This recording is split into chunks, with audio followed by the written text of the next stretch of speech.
Welcome to Studying Law Around the World. I'm Claudio Klaus. In each episode, I talk with lawyers, law students, and professors from different parts of the world to talk about legal education, careers, and what the profession looks like in real life. We talk about the hard parts, the surprises, and the decisions that shaped their paths. Whether you're planning to study abroad, thinking about working in another legal system, or just curious about how law works around the world, this podcast is for you. Hey listeners, the largest gathering of internationally trained lawyers in Canada is happening at the ITL conference in Toronto on April 24th and 25th. Secure your spot at the conference and gala today by registering on www.itlconference.ca. See you at the Marriott downtown. Hello, everybody. Welcome to another episode of Studying Law Around the World. Today, I have the opportunity to host Rachel Sachs. She's a Filipino-German Canadian lawyer striving to improve accessibility to the law for her clients. She has intentionally designed her practice for older adults in memory of her much-beloved grandparents and as a way to honor the many wonderful older adults who have impacted and influenced her life. Thank you so much for being in the podcast today. Really appreciate you being here, Rachel. Well, thank you so much for having me, Claudio. It's such a treat to be put up next to some of the fabulous voices that you've had so far. That's very kind of you. I was very much looking forward to having you in the podcast today. And to start us off, I'd love for you to introduce yourself to our listeners and share a little bit about your background. Okay, well, you did a great introduction to start with, but so I founded my practice soon after my call to the bar in 2017, Sachs Law Professional Corporation. We focus on elder law, estates, and civil litigation, mostly for older and aging adults across Ontario. But recently, I have started taking on some disability cases as well, because a lot of the similarity and overlap. Refer to myself as a seniors lawyer specifically because most of my work focuses on protecting the autonomy, dignity, rights of older adults, making sure that they have an opportunity to feel heard within the law, which is something that I very frequently get told that they just are feeling ignored and, kind of baffled by everything. Tongue fluid baffled by everything. I am also mixed race, and so growing up, I kind of felt like I never really quite fit into one box, and so I think that sort of general sense of standing on the outside kind of taught me to build my own place, and I've done that sort of repeatedly throughout my life and now with my practice, and I've always had this, I guess, urge to try and help folks who might have also had similar experiences or been made to feel like outsiders in a lot of different contexts. And I think it has sort of colored my general worldview, the organizations I was engaged with early on in the law, like the OBA's Women Lawyers Forum and ROTA and other organizations like that, doing, some access to justice work early on as well. And yeah, so I studied in the UK for law school. I also studied in Canada, various places, and then I did the law practice program, and that's, I guess, how I got here. Fantastic. Well, thank you for sharing a little bit of that. And thanks for explaining a little bit about this design of your practice with older adults in mind. I'm curious, if you don't mind me asking, your website does mention, a little bit about the influence of your grandparents. So I wanted to ask, if those family experiences, how they shaped the way you see law and service today, since you already mentioned a little bit of how they inform your. Yeah, definitely. Well, I think there were a couple of things. When I was little, I was an avid reader. I read far more than I read now. I wish I could get back to that, but I think we all do. Once we get into the practice of law, it's just like reading all sort of becomes a chore as well. But I read a lot and it was kind of my escape. And I had two older brothers. And when I was, I think about 12, my eldest brother suffered a pretty severe accident that left him quadriplegic. And so all of a sudden, my family was cast into this sort of legal battle against the city of, I can't remember which city, or one of the Great Lakes, where he'd had his injury. And it was just, this whole awful thing with insurance and, like 10 lawyers from the insurance company and my brother's two lawyers who'd taken his case pro bono. And I think like the way that the lawyers interacted with my brother, the way that they treated him, the kind of lack of appropriate care systems in place for him also really impacted a lot of my early sort of outlooks of what a lawyer does and what a lawyer should be doing. And then with my grandparents, I was very close throughout all of my childhood to my grandparents. And around that time, a lot happened to my brother. My grandfather also passed away at a similar point in time, and we were so very tight. He was my absolute favorite relative. He'd been through a lot, but was always extremely cheerful and happy, and he was just always there for us. Like, he just accomplished so much throughout his life, and he could do anything. He could grow any plant. Make it the most amazing donuts, bread, whatever. And he was just always there, like always like a stalwart, sturdy man in the midst of everything. And my grandmother, she was a real fighter. She did not have, any formal education in her life. She got married quite young. She never really learned to read. And she managed, when she came to Canada, to buy 3 properties, and paid them all off, all fully owned. And she ran her own bed and breakfast company for, a long time, like most of my childhood. And it was just, having her be that while I was growing up. And then when I came back from university, to find her kind of reverting back to being a child because of her dementia, and then having to help with my dad with caring for her and making sure that she was safe and that she was getting access to the services that she needed, and just seeing like all the absolute failings in home care. It took me a really long time to get to the seniors law practice. Like, I didn't start out that way. I was practicing, like trying my head at all kinds of other things before this. But eventually, like, it just sort of, once I was able to sort of come to terms with her death after that, which happened actually right at the end of the LPP, or in the middle of the LPP. It was not a good time. And that's how I just kind of, a couple of years later, decided, like, this is something that I think I need to do. Was at a place where I could really properly kind of go all into it. So right before the pandemic, I decided, this is a great time to start a practice for older adults. Yeah, what a story. I'm glad you see this opportunity to, with your professional endeavors, to honor their memory. And that's truly beautiful. Thank you for sharing that. Thinking about a little bit about what you said on your introduction, you did mention that you studied in Canada and abroad. And I'm curious too. I feel like a lot of people that I speak with in the podcast, when they have these opportunities to, get to go to another country, see how sometimes another system, or even like a very similar system, does things differently, it usually informs a lot of the worldview. It does bring a lot of insights and really lots of good memories for the rest of people's lives. And I was curious, if those experiences for you also changed a little bit of the way you think about, community, clients, leadership, if it also informs your viewing that way. Yeah, I think absolutely. Like, I grew up in Toronto, so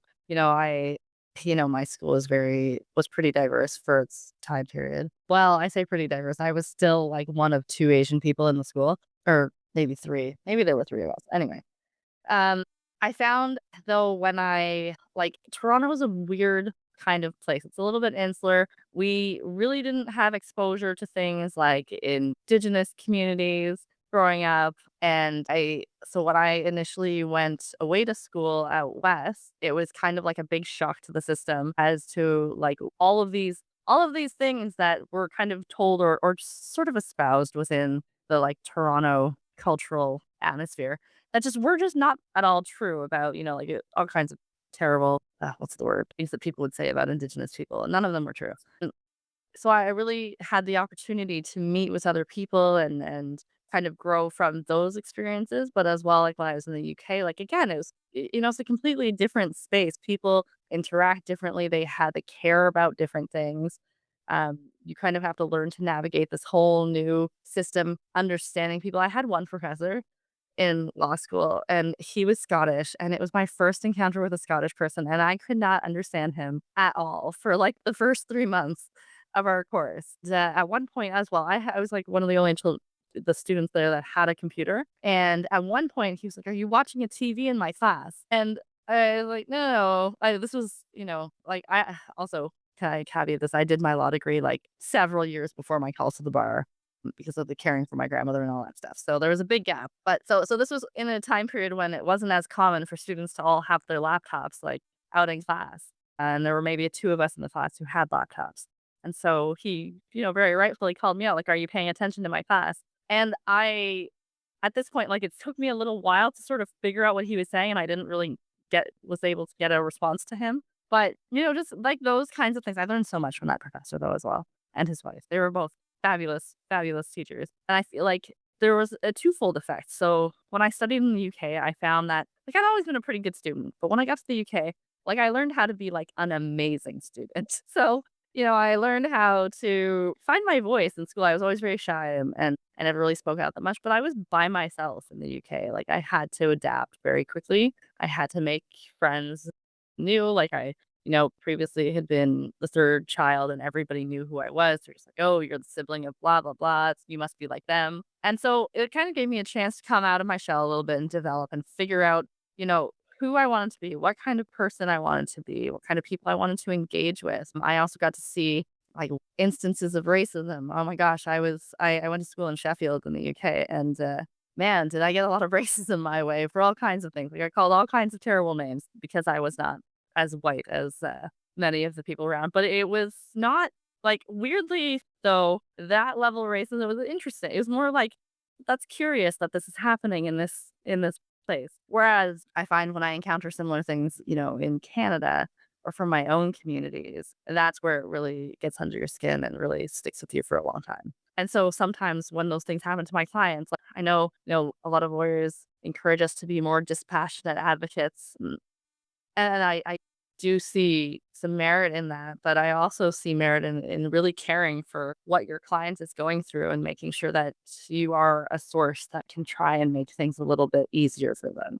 If that makes any sense. Absolutely. Well, thank you so much for that. I see here too that before building your own practice, you had quite a few different work experiences in charities, in financial institutions, in small businesses. So I'm always curious to know, if those experiences and how those experiences made you become the person you are today and really the lawyer you strive to be. Yeah, I think that's definitely they had an impact. Like, I feel like, our earlier roles really do shape how we practice. Like, I avidly encourage people to, and young students when I meet them, to not go straight into law, to try and figure out, who you are without coming into our profession, which is very strongly like, you are a lawyer, like, this is who you are, this is what you must do, this is your identity. One thing that I learned also in the UK is that law it's not our identity. It's our job, it's our career, sure, but, like, we're all so much more than that, so we need to kind of embrace that. And what I think with, a lot of the work that I did before,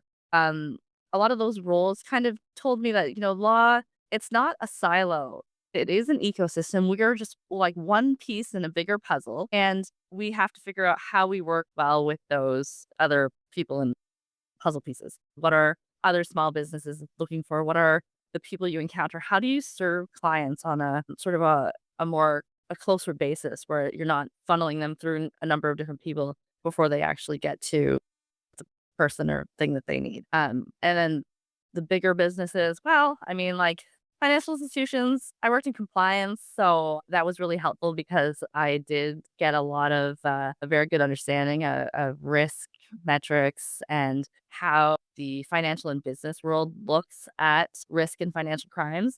And I think, as you may be aware, as your listeners are probably aware, lawyers have increasing obligations within these global financial crime reporting. And I think that is really important. I found that what it really taught me is that I wanted to get back to people. And that's why I left the banks. I really wanted to I really wanted to have those conversations with my clients. I wanted to hear what was going on in their lives and see if there was a way that I could help them. And I tried to now take clients that I actually like, that I want to work with and that I want to spend time with. I think that's really important for all of us because we do spend so much time at work. But yeah, I mean, sometimes I feel like it would be great to just have another job.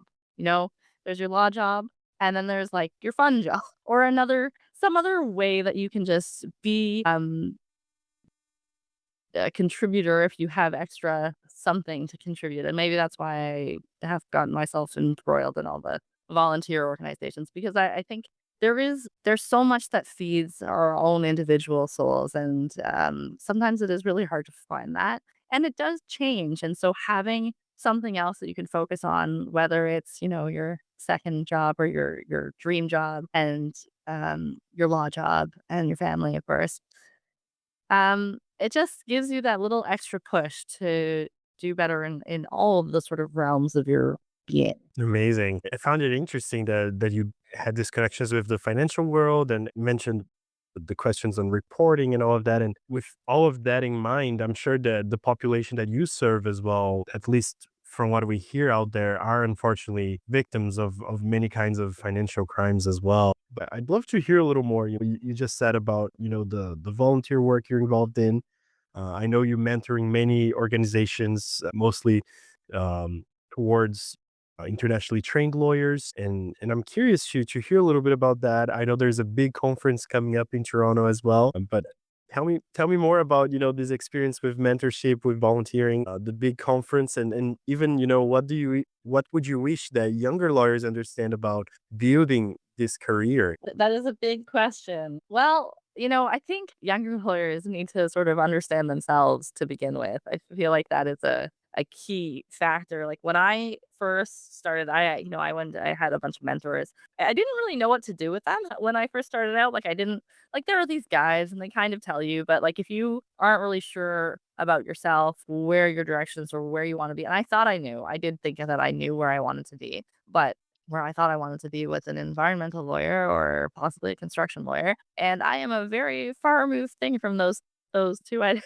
at the moment. So we never really know, and I feel like there's underlying wants and needs for all of us that if you don't really take time to just sit with yourself and consider that you'll never be able to express them to someone else in a way that we kind of need to when we're dealing with a mentor, because the fact is that the mentees have to drive that ship. Your mentors are really, really busy. They may not be able to give all the time that they want to give to you. And you need to be the ones who are telling that you need to tell your mentor, like, what is it that you want from them? And ideally, if you could book the appointments, that would be great. Or at least kind of start driving the ship in that way a little bit. I think it's really important for all of us to have a lot of different mentors and mentees. Like we are never going to be in a place where we know everything and we don't need to be mentored. It's just not reality.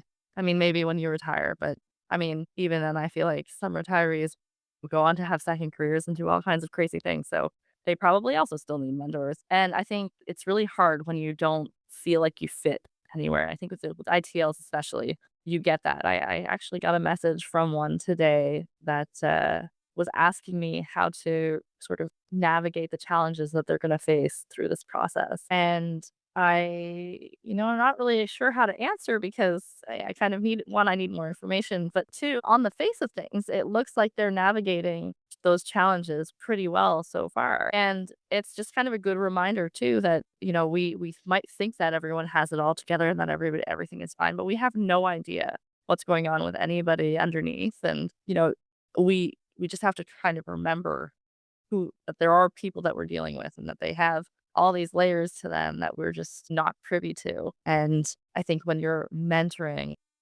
being able to feel on the outside of all these things kind of helps you to spot what's needed, like as a mentor. But unless that like the student is giving us or the mentee is giving us that a little bit, like there's a push and pull here. And also like you can teach your mentee things or your mentor things. Like and most mentors, if they're actually really in it, like they want to learn from you too. They want to learn about you. Don't make them talk all the time. They want to hear from you. Yeah. That's amazing. If I may ask you, can you tell us a little bit about the ITL conference that will happen in Toronto? Yeah. Yeah. So for Hurdles to Horizons, the evolving ITL landscape. So this conference is the second of its kind in Canada. It is the first one happening in Toronto. And it's pretty exciting because and Ontario is really, in my opinion at least, the hub of where most of the ITLs in Canada happen to land, at least at the first instance, because apparently our licensing process is easier. But also, it just generally like folks come to Ontario and there's a lot of ITLs here. And there's a lot of older ITLs here as well who kind of hide a little bit more in the shadows. You don't necessarily know who they are unless they tell you that they're an ITL. But the conference itself is kind of like our transformative approach to bringing together like the vast diversity that is the ITL community, the internationally trained lawyer community in Canada. And we have a full day of programming that's intended to speak to issues that are really important for everyone in the profession, but in particular hit ITLs a little bit differently. So what does diversity mean, in context with the ITL community? Like we are all coming, and again, like there's there's so many people from so many different countries with so many different cultural norms that they're bringing in, trying to fit into the Canadian landscape and trying to integrate with their peers and bosses and clients. And it's very difficult. So we wanted to sort of tackle that kind of head on. And then we also have amazing panel on the rule of law that I'm very much looking forward to because again, you know, our world is fracturing. There's no other way to say it. And ICLs have really, I think, unique insights into this because we are coming from different places. We are coming from different places with different political norms and very different, possibly, views of what it means to adhere to the rule of law. And so we want to have those conversations and also, a mental health. Because again, these are things that I think do get talked about in law, at least more recently, but they are not ever. I've never seen them addressed in the ITL context. And then, of course, we will have some other amazing programs on, networking and AI and, all your typical lawyer programs. But I think like there are three programs throughout the day are the real like cornerstone of, what it means to find your place and not only find your place, but build from it and, make a community that is integrated within the broader Canadian legal community where we're no longer just, people being pulled along on the sidelines, but we are the leaders. We are the people who are shaping the system, who are informing perspectives and policies because we have that experience and not me necessarily in particular, but a lot of the ITLs absolutely do. You know, the weird thing about being an ITL is that you come into Canada and you're told, well, you have to start at the bottom. Maybe you have to go become a law clerk. I mean, how many of us have been told, go be a law clerk? Not saying that law clerks don't do a great job. They do, and they're really important. And so are paralegals. But that's not the right approach to tell the internationally trained lawyers coming in that they should go and be a paralegal or a law clerk, unless unless that's actually what they want. But usually it's not. So, I think it's really important to highlight the bias, highlight the disparities, and try and find a way to rise above both personally and professionally. Amazing. If I may ask you, since you had this opportunity to navigate the internationally trained process for a while now and have been following and helping so many people along this journey, I wanted to ask you, what are some of the things that you've seen progress on? What are a few of the things that maybe weren't concerns when you did the process, but now, people will bring up? Are there a couple of points that you notice, repeating themselves or? I think the worst thing is that people still feel like they are being told that they're second class to Canadian students. And I think that's really sad. And it's also just so demoralizing when someone says that to you. And the fact that I'm trying to think how many years it's been. I don't even want to say how many years it's been since I started the process initially. But the fact that it's been so long that that message has been perpetuated is is something that I think, the law societies need to address and they don't. And I think, last year's conference, the law society, several law societies showed up and they talked about all kinds of things and they were all, oh yeah, we really are so supportive and we want to make sure everybody succeeds and all this. I don't know that we're actually seeing that development on the ground. I think there is some interesting discussions happening about licensing. I mean, I don't know what's going to come of that. I don't want to put my own opinion on that right now. But, I think it's important to have those talks, but those talks really need to include more of the ITL voices. And we're not really seeing that.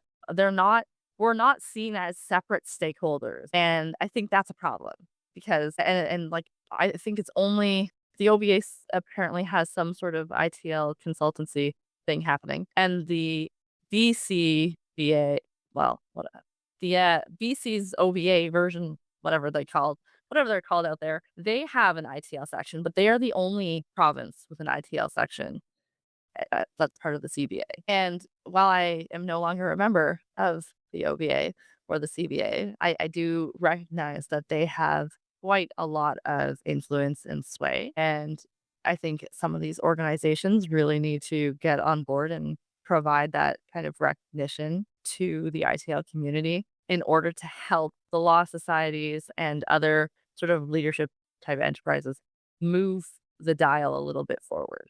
Because it can't all just be like grassroots weight, like it can't all just be well, there's now so many of us. Now, what do we do with them? I don't know. Did that answer your question? No, absolutely, absolutely did. Well, thank you so much. Thank you for sharing your thoughts. I wanted to tap in a little bit in your practice before we run out of time here. And I know that you host some seniors ask me anything sessions. So I wanted to ask you about that. What are some of the most common worries that you hear from older adults? What they bring usually? What lawyers in general should keep in mind when they are serving this group? Oh, I think I'll start with that last bit. I think lawyers need to keep in mind that these are still real, full human beings with autonomy for the most part. They know what they want. Like nobody knows what they want as much as an older person knows what they want. No one can handle themselves as much as an older person. And yet we assume that they are not capable most of the time, or that we just assume that they're just saying, oh, well, that's just the thing that old man over there is saying, like the tropes about the old man yelling at the kids off his lawn. We have to give them a little bit more time. We need to understand that when we dismiss them, like it's like a wholesale dismissal. I think, in terms of their worries, a lot of older adults they aren't sure what comes next. They feel like I think they're most concerned. What's been raised to me is that when they go see lawyers, they don't get listened to, and often the lawyers they'll say what they want, and lawyers won't even ask them questions. They'll just provide them with a document and expect that they'll just sign it. Or if they're with their, loved one, like say a child of theirs or something, that the lawyer's constantly going to defer to this person rather than talking to them. And I think it's kind of worth thinking about. It's sort of like when we are dealing with a translator, right? Like the translator's there, but they're not the client. The client is the client. So you need to be talking to the client and not the translator. And the translator is just like the voice box. Same thing. Their family members are just the voice box. But that older adult is the one that you need to focus on and engage with. Prioritizing respect for that person, no matter what their capabilities are, because their dignity doesn't decrease just because their capacity does.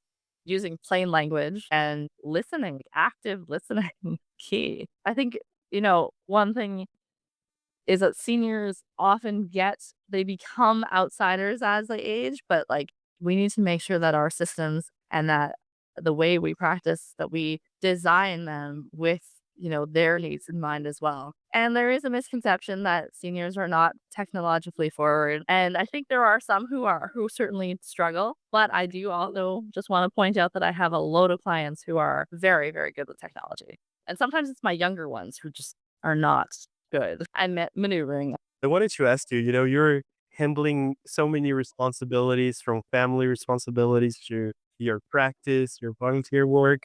And you also like really spoke as, being grounded, knowing who you are and the kind of lawyer you are and person you want to be. I want to ask you, what kind of advice would you give to younger lawyers who are trying to find that, both their space in the profession, but also that maybe sense of home is in it?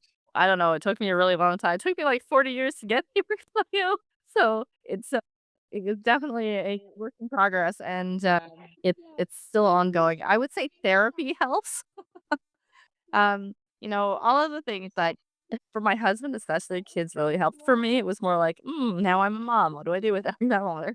But I think like therapy helps, exercise helps, spending time in nature if you can. Like we used to go before she was born. She's not quite ready for it now, but we used to go for long walks with our older one through various like hiking areas. We have a little glitter jar that is filled with different hiking spots all over Ontario. And we would pull one out every weekend and go for like a long hike, just exploring. Those types of things really, really help. Now things like playing with the kids helps. Just seeing them engaged too with their grandparents is really special. And I'm really thrilled that for my kids, at least, they have access to all four grandparents. And for me, I had my two who were here kind of in shared, and my grandmother in the Philippines, but I had never met my grandfather, who was a lawyer as well. And I think my mom never told me that until I became a lawyer myself. And it always just kind of stuck with me after that. And he was the kind of lawyer who was also practicing an A to J practice. And it's just kind of like full circle, and kind of reminding yourself of who you are within your family and within yourself is helpful. Great advice. It was great to learn a little bit more about your story as well. So I wanted to say that I really appreciate you being in the podcast here today. Thank you for making the time to be here and to share your story. Thank you so much for having me, Claudia. I hope it's a good one. Absolutely. Absolutely. It's a good one for sure. And thank you all for tuning in and listening to today's episode.